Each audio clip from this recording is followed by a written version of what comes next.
दोस्तों, अगस्त 2025 में भारत सरकार ने एक बड़ा और ऐतिहासिक फैसला लिया है। उन तमाम ऑनलाइन गेमिंग एप्स पर पूरी तरह से बैन लगाया जा रहा है जिनमें रियल मनी का लेन देन होता है। यानी अब कोई भी ऐसा ऐप जिसमें पैसे लगाकर आप गेम खेलते हैं और जीतने हारने पर आपकी जेब पर असर पड़ता है, वो अब इंडिया में नहीं चलेगा। लेकिन सवाल ये है कि सरकार को आखिर इतना बड़ा कदम उठाने की जरूरत क्यों पड़ी? दरअसल इसकी शुरुआत 1 साल पहले अगस्त 2024 से होती है। कर्नाटका के हसन जिले में रहने वाले एक ट्रैवल एजेंट श्रीनिवास ने अपने फोन पर रमी का ऐप डाउनलोड किया। उसने विज्ञापन देखा था अपने पसंदीदा एक्टर का, जो कह रहा था, रमी खेलिए और पैसे कमाइए। अब सोचिए, जब एक आम आदमी अपने हीरो से ये सुनता है तो उसे कितना भरोसा हो जाता है। श्रीनिवास को भी लगा कि ये तो आसान रास्ता है पैसे बनाने का, लेकिन हकीकत में वो एक गहरे जाल में फंस चुका था। उसने गेम खेला, पैसा लगाया और धीरे धीरे अपनी सारी सेविंग्स गंवा बैठा। बिजनेस चौपट हो गया। नुकसान की भरपाई के लिए कर्ज लिया, दोस्तों और रिश्तेदारों से उधार लिया, लेकिन खेल ने सब कुछ निगल लिया। हालत ऐसी हो गई कि डिप्रेशन ने घेर लिया।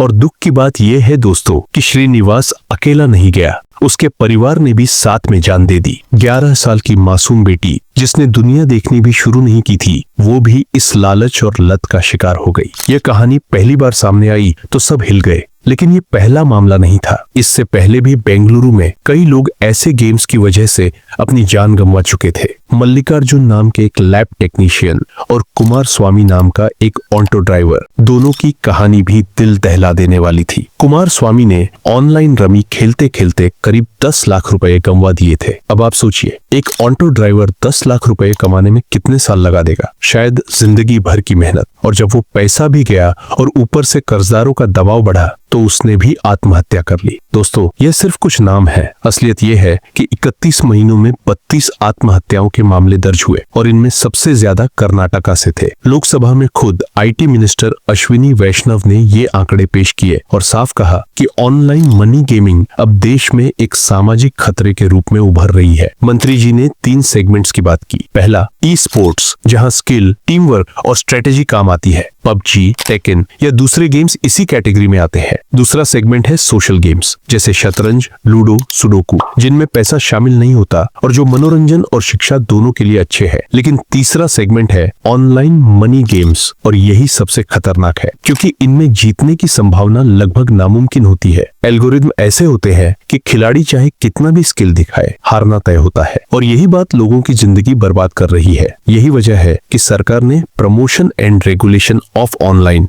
गेमिंग बिल 2025 संसद में पेश किया। इसमें कहा गया कि ई स्पोर्ट्स और सोशल गेम्स को बढ़ावा दिया जाएगा, लेकिन रियल मनी वाले ऐप्स पर पूरी तरह से रोक होगी। अब दोस्तों, कानून भी काफी सख्त बनाया गया है। कोई कंपनी ऐसा ऐप चलाती है तो उस पर 3 साल की जेल और 1 करोड़ रुपए का फाइन लगेगा। अगर कोई इन्फ्लुएंसर या मीडिया हाउस ऐसे ऐप्स को प्रमोट करता है तो उसे 2 साल की जेल और 50 लाख रुपए का फाइन भुगतना पड़ेगा। और ध्यान रहे, यह अपराध नॉन बेलेबल है, यानी बेल भी आसानी से नहीं मिलेगी। पेमेंट गेटवे और बैंकिंग सिस्टम को भी चेतावनी दे दी गई है। अगर कोई पेमेंट प्रोवाइडर इन ऐप्स को सपोर्ट करता है तो उसके खिलाफ भी जेल और जुर्माने का प्रावधान है। और अगर कोई बार बार कानून तोड़े तो 5 साल तक की जेल और 2 करोड़ तक का फाइन लग सकता है। सरकार का कहना है कि भले ही इन ऐप्स से जीएसटी आता था, लेकिन जनता का नुकसान उससे कहीं बड़ा था। जब लोगों की जेब में पैसा बचेगा तो वो उसे पढ़ाई, परिवार